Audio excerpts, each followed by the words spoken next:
We're sitting down now with Buck Davidson. Buck, you're riding 3 horses here at Rolex. You've been around these tracks so many times since you were quite young, and there's quite a legacy in your family. Your father, obviously an eventing legend, Bruce Davidson. Over the years, did you feel like you had to kind of live up to that, or maybe the pressure was good or bad or indifferent? Yeah, I mean, it is what it is. I've come to Kentucky since I was 2 years old, and I think it's something that the Davidson family did every year. And, so for me, pressure is sort of what you put on yourself. It's not from outside. And so, what Dad's done here is unbelievable. And, I'm just trying to win one. And, if we can get that done, then we'll start worrying about 4 or 5 more. But, it's an unbelievable place. It's an important place in our family. And, Kentucky growing up was the only event I ever wanted to go to. The rest of them just seemed like early mornings and late nights. And so Kentucky was always a fun place to go. And so it's pretty cool to be able to be here. I rode in my first Kentucky when I was 17, and I'm 37 now. And I think I've only missed 2 years. So I've been very, very fortunate in my career.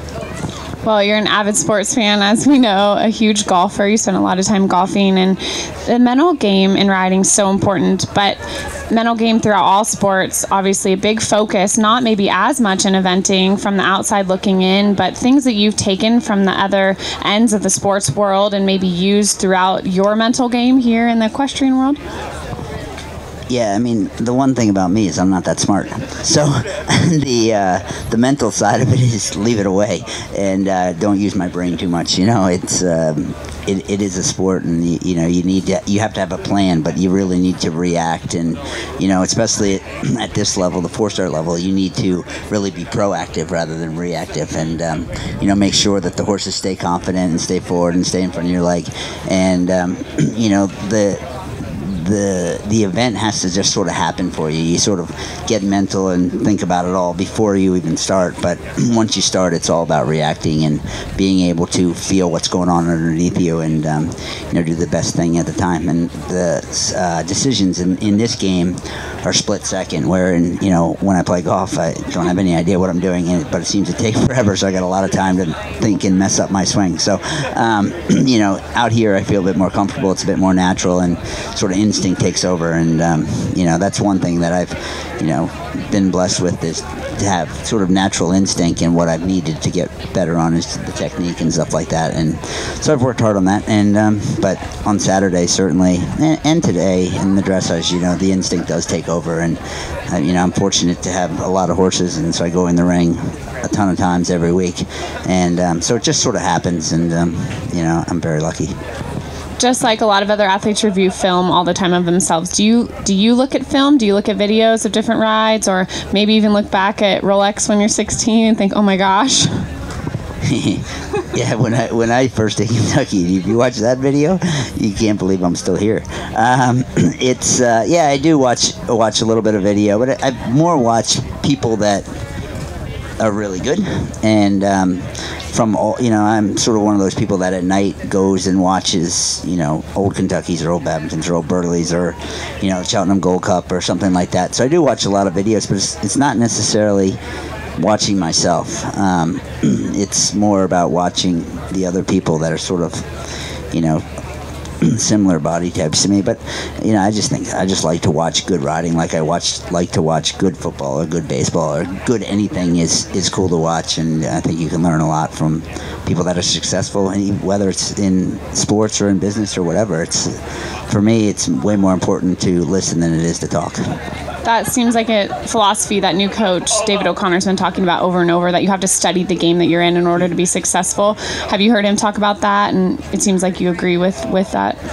Yeah, I mean, he certainly is into, that side of the game. And, he and I are a little bit different, in the way that we think. But, I think, so far he's done a good job of coming to me and understanding that I'm a little bit more instinctual, and where he was a little bit more planned and methodical. And probably I need to get more methodical. And but one thing I think you have to be careful of is paralysis by analysis. And, you see that so many times where people just analyze, and they forget that it's a sport and you got to react as it's going on. So, I have a good relationship with David, and, so far it's so good. Well, we'll talk with David later on in the week in this booth right here. And you help so many riders, Buck. You were just schooling Holly Bennett-Atwood on a jump school over in the Barns, and so many big name riders ride with Buck Davidson. And so being a rider yourself and normally competing against them and everything, how are you able to really individualize them, help them? And what are some of your training techniques or things leading up to 4 stars that you kind of instill upon them, and maybe some advice that you give them? Well, it's I'm very lucky, again, to have the students that I have, and the results that they've produced, and it's all because of their hard work and dedication. If I can give them a tip here or there, well, that's great.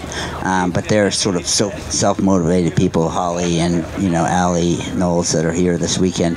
They're good riders to start with, but more my job, sort of when we get to the competition, is more sort of mental and more the cheerleader. You can do this, and give them a little tip here or there, but fill them full of confidence. And but through the winter and getting ready for this, it's a lot of technical and difficult stuff, and kind of start off quite difficult, and as we're getting closer to the event, actually gets a little bit easier. And and the hard stuff is out of the way, and we can do that now, and then everything becomes easy. And so my philosophy is I want at home to be harder than what they're going to see here, and so that when they get here they feel confident and ready. And I'm really proud of the students that I have, whether they're at Kentucky or they're an adult amateur that's doing their first preliminary. It's something I really enjoy, and it's something that I actually have to mentally really concentrate. The riding part for me is fairly easy, but actually concentrating and trying to make somebody else successful is it's really cool. And it's I feel like when they win, I win, and if I get beat by one of my students, that's awesome. Well, along those same lines, too, you bring a lot of horses up through the ranks. So any things that with those youngsters you look for? You've had so many horses being top horses now, really. I think you're the leaderboard, topping the leaderboard right now across the U.S. For all your points and for all the success you've had this season. But when you look at a horse, what do you look for and say, I think that one maybe in a few years when it matures and develops, it could go to Kentucky, or it's a big-time horse, instead of that's an amateur's horse, or that looks like a kid could ride it, or how do you decide who's best suited for what and make those decisions? That's a good question. It's again, for me, it's more just a gut instinct. For instance, Park Trader, I was doing a clinic. I do a series of clinics here in Kentucky, and then I came and watched the 1-star and helped the people, and I was sort of sitting out there watching a million 1-star horses gallop by, and all of a sudden Park Trader galloped by, and I thought, wow. And I stood up and took a look. When you see Kobe gallop, it's something special. And so when I talked to the Seagulls about maybe getting him, it was clearly that he wasn't a preliminary horse or an intermediate horse or even a 3-star horse. He was supposed to come to Kentucky. He's got the gallop, he's got the jump, it's the 6 inches between his ears. And so for me, the first thing is I gotta want to look at them. I've got to like them. Do they have a good eye? Because I want to look them in the eye. If I can't look them in the eye, then I don't want to ride them. And then from there, you sort of you got to have the right temperament, and obviously the jump, the gallop, the movement, la-da-da-da. But really, it's probably not the answer anybody's looking for, but it's just a gut feeling. And then once I'm lucky enough to have an owner step up and get the horse, then it's my job to get it to Kentucky. That's all there is to it. And some of them have been maybe not as good as I maybe had hoped for, and some of them turned out to be better than you hoped for. So, but this weekend, I'm really, really excited. I mean, I've got Reggie and Kobe, who are mine. They're not mine. The Seagulls own them, but I've had them for a little bit. And then De Niro is. It's a really nice horse. So I've come to Kentucky with 3 horses. I've actually come one year with 4, but I never had 3 really good ones. And the 3 that I have now are better than the one I've had lots of times. Well, these three horses are so different, and as you said, there's great owners, but I think that a lot of riders here at Kentucky you'll see have owners, and that relationship is always one that you have to balance properly. Every owner is different, and they all want different things. They all kind of need your attention in different ways. How you've been really successful having great owners in your career. What are some of the tips that you've used to maybe procure those owners, but not only procure them and keep them happy and keep that relationship good, and also, kind of find that easy medium where you're able to focus on your ride, but also remember that they own this horse and they're the reason that you're able to be here? Well, that's the most important thing, is understand there is no Buck Davidson without Carl Siegel or Lee Mesher or Sherry Martin or whoever, Sharon Will. I mean, I'm so fortunate to have so many good owners, and each one, look, they send horses to me or they get horses because they want to be here. And the thing that I take most pride in is they're all here watching the other owners' horses this weekend. It's a team, and I really try to instill that we're going to have a team at my farm, and whether it's the lowest guy mucking the stalls or the top 4-star rider in the barn, it's everybody's working together. And but as far as the owners go, it's there is no me without them, and so they're the most important thing. And each owner has a little different idea of what they want.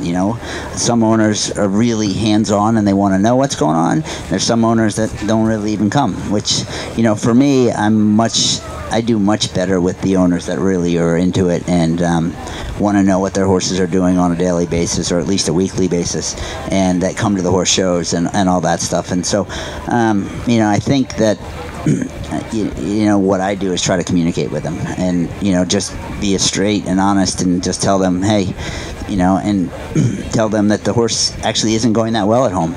And so when they get to the show, they don't expect to win because I've told them that actually he's not going that well. Do you ever just tell them that so that when it wins, they're really happy? Well, it's happened before. Not going well. It's not going well, but all of a sudden we get lucky. That does happen, but certainly, and it's happened the other way too, where I'm like, wow, this horse is going unbelievable, and then I go and blow it up. And so it's happened every which way. But I think they don't want to just hear that their horse is perfect, and they want to know what I've been working on, what what we're doing. Whether it was good, whether it was bad, why it was bad, why it was good, what are the plans for the coming weekend, and some of the plans sometimes are, I'm not going to try to win this weekend, right? Like I'm going to go and do a quiet, really good quiet dressage, but maybe it's an intermediate horse that gets nervous, and I'm going to ride him in a training level frame this weekend, and just, I just want him to be steady and just be quiet, and maybe he's going to be too low, or he's going to be too long, or he's going to be too whatever, and maybe the ground's too hard, so I'm going to decide to go slow on the cross country, and and maybe I'll say, this horse needs to relax in the show jumping, so I may, jump a few jumps, give him a pat, make it easy, maybe have a couple of time faults in the show jumping. It's, it's all about producing the horse for the big day, and I think the owners that I have enjoy the process, and they, that I hope they feel like they're as important as I know they are. Well, the three horses that you brought to Kentucky are very special, as you were saying, and there are unique things about each of them. De Niro will make his Kentucky debut. He's owned by Lee Mesher, and he has lots of fun nicknames around the barn. I think Lee calls him D-Money. Then you have Park Trader, and also Reggie, who is a calm, collected guy. So things that make them unique, and maybe some personality traits or fun things about those guys. Park Trader's the talented, good-looking, I would say another word, but we'll say jerk. He's not a pet in any way. He's not a, you come to a stall, he puts his ears back. He wants the attention, but he's not going to come and love you. Reggie is very, very professional. I mean, if you saw him at the jog yesterday, he just walks up there, he knows what's going on. He's been to 1 million of these 4-stars all around the world, and he's just professional. He doesn't want anybody messing with him. He goes to, he hangs out at the horse shows at the back of the stall, and Kathleen Blau, who's been with me for 11 years, is, takes care of Reggie, and nobody messes with Reggie but Kathleen. And so he's fun, but he's all business. He knows what's going on. And De Niro he's the one that everybody would love to come and hang out with at the stall and pet. And he'll eat whatever you have in your hand. He's always got a smile on his face, and he's always up to something. So De Niro sort of is a eater and a sleeper and a lover, where the other two, Kobe's maybe too into himself to worry about anybody else, and Reggie's too focused on the competition. So they're all three different horses, but it's kind of fun to see the difference, and I love each one. Well, this weekend here, there's a great course put forth by Derek Dragazi. We chatted with Lynn Smansky and Aaron Sylvester earlier about that course, and you'll get a chance to tackle that 3 times on Saturday, being one of the first out there. You did get to pick the order in which you rode these horses in, and you and I chatted a little bit about that earlier, but that kind of a strategic choice and why you made the choices you did to put them in the order that everyone here will get to see them in. Well, it had a little bit to do with the dressage, obviously, and obviously has a bit to do with the cross country. Park Trader, Kobe he's still learning the dressage. I've just had him for 2 years, and this is his first go at 4-star. But he's a very fast horse. He's got an unbelievable gallop, and but he is unorthodox, so it doesn't really matter what anybody else is doing, because if there's a 3-stride out there, you never know, Kobe might just do it in 2. As soon as I try to tell him what to do, something bad's going to happen, but if I just let him go, we're all right. Then thinking to the cross country and the dressage, Mardemore is pretty good on the flat. Might be a little short of gallop tomorrow or on Saturday. Very good jumper, so I thought it would be handy for me to know the course a little bit from Kobe, and have the other riders feedback at that point, and so I can be as efficient as possible. And then obviously Reggie comes last, and he's typically very good in the dressage. It's no secret he's not the fastest horse in the world, and so I do need to be as efficient and as good as I possibly can, and so I thought I would, that would give me the best chance to give him the best ride I could. So that was kind of the thought process, and we'll see if it works. Does anybody out there have a question for Buck that they would like to ask him about any of his horses or this weekend? You don't have to be shy. He's very friendly. There you go. Okay. What? One more time? The question was, will you be doing a guided course walk? Yeah, I'm doing a course walk Friday afternoon, and I'm not sure. I'm one of the last ones, so sometime after that. Yep. Anybody else? All right, well, you're off the hook. You can check out other interviews right here on this very couch in the interview lounge, and you can also ask riders questions online by hashtagging RK3DE interview. And Buck will be around here all weekend. I'm sure some of these ladies are going to want your autograph real quick before we let you sneak out. And then we wish you the best of luck. We'll be watching you all weekend. You have another ride today, and then you'll go again tomorrow. Thanks, Frankie. Great furniture. Great idea. Great furniture.